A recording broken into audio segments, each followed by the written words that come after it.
So hello, what's up mga Choy? Good day. So ayun, pakita natin dito kasi lalaban bilang challenger ang ating pambatong Pinoy. Kalaban ng isang Hapon, world champion na Hapon na si Ginjiro Shigeoka. Ayan, si Shigeoka mga Choy is tatlo ang pinatumba dito na Pinoy. Isa ito, number 1 dito si Clyde Azarcon mga Choy. Ito mga Choy, yung WBO Asian Pacific mga Choy. Pinatumba yan itong laban na yan mga Choy. So tingnan natin kung ano may palagba dito yung ating kababayan mga Choy na si Jake Amparo na Choy dito sa Hapon na to. So ito ngayon mga kalaban niya isa past yung unang Pinoy na pinataob ng Haponis na to mga Choy. Talagang maangas mga Choy itong Hapon. Kita niyo yan. Ito first round to mga Choy. Kalaban niya dito yung Ginjiro is si Clyde Azarcon mga Choy. Yung body shot. Body shot doon sa para sa Hapon. Ayun mga Choy. Body shot again mga Choy. Talagang matindi mga Choy. Mga Choy.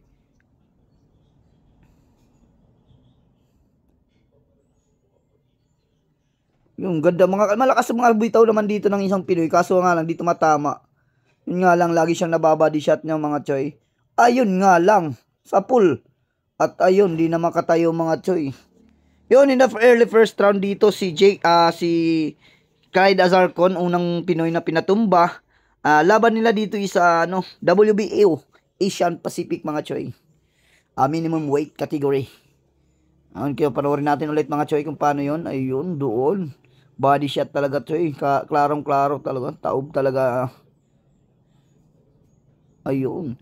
Ano sa tingin nyo mga Choy? Kaya-kaya to na ang ating pambatong Pinoy na si Jake Amparo mga Choy na taga Bohol mga Choy.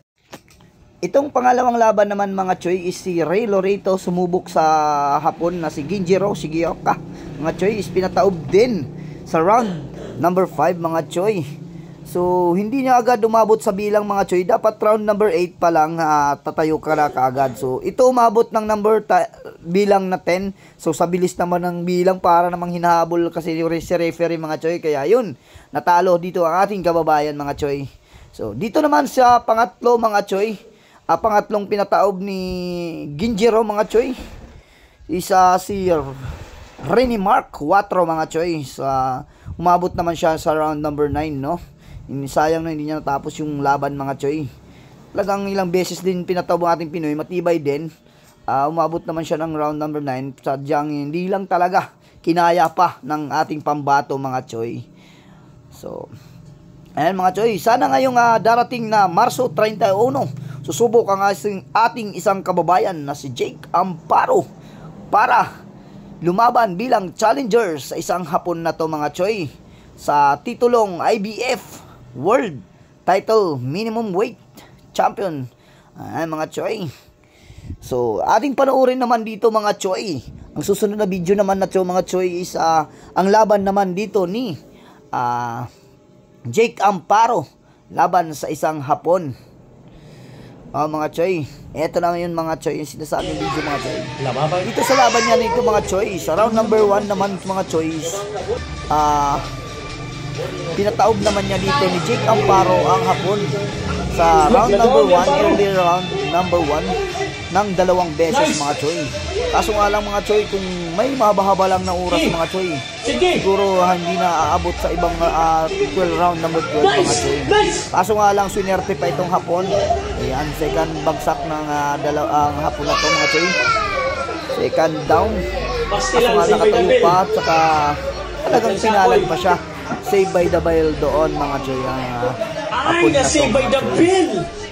Ang tala to mga Choy, ang sa mga susunod naman na mga round is kumbaga kinakaya na ng Hapon ng mga suntok ng ating kababayan mga Choy.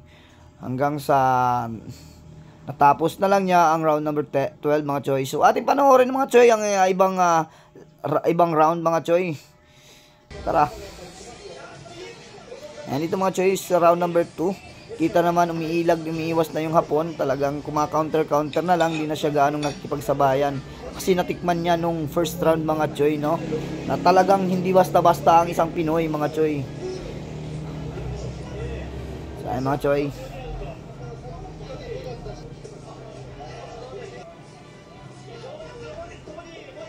Sus.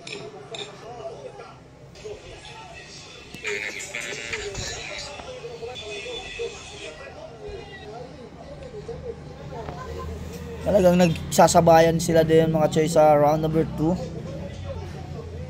Panay counter na lang ang hapon, hindi na kumukumpiyansa sa round number 1 kasi kumpiyansa ang isang hapon dito mga choy.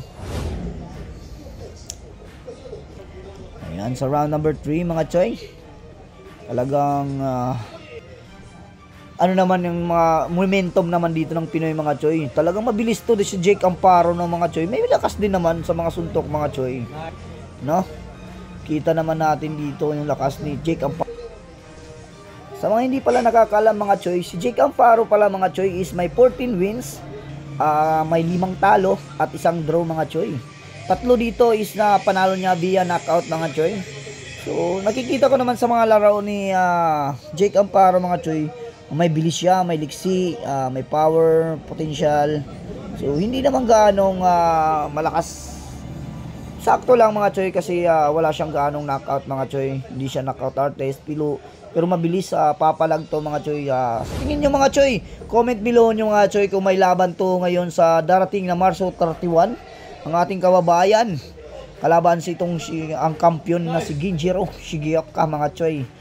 Isang Pinoy din nalalaban doon mga choy, kasabay niya is si main event si Melvin Jerusalem. Kalaban niya naman isa yung kapatid ni Ginjiro mga choy, yung magkapatid na yan na world title match, world title holder mga choy sa minimum weight category mga choy. So, ayun mga choy. So, nakikita naman natin dito yung mga galawan ni Jake Amparo, talagang may bilis, may power punch din, no? May kakayahan naman magpatumba mga choy. O, kita niyan. Ay mga choy. So, anong masasabi nyo sa darating na laban sa Marso 31? Marso 31. Ay, 32 seconds. So dito mga choy, hindi ini-expect ng ating kababayan, no, na mananalo siya sa round number 12. Round number 12 naman ito ng mga choy. Kasi nga, siya ang dumayo dun sa hapon. Alam naman natin, pag nasa hapon ng laban, no, talagang hindi basta-basta. Pero siguro mahihiya naman sila sa pinapakita ng ating kababayan, no. Tingkita naman, halos lahat ng round ganyan talaga ang mangyayari mga choy, no. May bilis yan. At dahil nga sa Japan ginanap ang labang ito kagabi, ay walang kasiguraduhang mananalo pa ang Pinoy dahil hindi nga knock-out ang kampiyon na si Buki Kobayashi. Subalit, ang mga hurado ay nagbigay ng unanimous decision score para kay Jake Amparo. Hindi nga inaasahan ni Jake Amparo ang panalong ito mga bay, at bakas nga sa mukha nito ang pagtataka na nakuha niya ang kampyonato. Daghang salamat mga bay, at hanggang sa dulo ay hindi pa rin kayo bumibitaw. Nais ko pong malaman ng inyong reaksyon sa ating video. Comment na lang po sa baba. Babasahin po natin na mga choy para ating subaybayan ang laban. Thank you sa lahat. Bye-bye.